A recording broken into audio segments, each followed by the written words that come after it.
నేనైతే ఈ cake first time చేస్తున్నాను. నాకైతే కేకులు ఐస్ క్రీమ్ చేయడం రాదనమాట. ఫస్ట్ టైం చేశాను. ఎలా వచ్చిందనేది మీరే చెప్పాలి. నేనైతే స్పాంజ్ కేక్ చేశానండి. కేక్ ఇంత ఈజీ అని అనిపించింది చేసిన తర్వాత. నేను ఈ కేక్ చేయడం చాలా పెద్ద ప్రొసీజర్ ఏమోనని చెప్పి నేను ఇప్పుడు ట్రై చేయలేదు. లాస్ట్ టైం మా అక్క వచ్చినప్పుడు చేసింది, కానీ నేను చూడలేదు అనమాట ఎలా చేసిందో. అప్పుడు తెచ్చిన బేకింగ్ పౌడర్ అవన్నీ ఇంట్లోనే ఉండిపోయాయి. ఇంకా వేస్ట్ అవడం ఎందుకు లేదని చెప్పి ఇంకా ట్రై చేశాను అనమాట. నేను కేక్ చేస్తానన్నప్పుడు మా వారు అయితే ప్రయోగాలు ఏం చేయొద్దు అని చెప్పారు, కానీ లేదు నేను ఖచ్చితంగా చేసి చూపిస్తానని చెప్పి ఛాలెంజ్ చేశాను. ఈ స్పాంజ్ కేక్ కావాల్సినవన్నీ ఇంట్లోనే ఉన్నాయి. ఒక్క వెనిలా ఎసెన్స్ ఒకటే లేదు, దాన్ని కూడా కొనుక్కొచ్చాను అనమాట.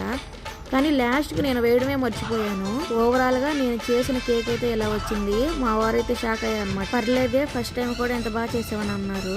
ట్రై చేస్తే రానిదంటూ ఏది ఉండదు, కానీ మనం దాని మీద ఇంట్రెస్ట్ చూపించము అంతేనమాట తేడా. ఇంతకీ నేను చేసిన కేక్ ఎలా ఉందో కమెంట్ చేయండి. Thank you for watching.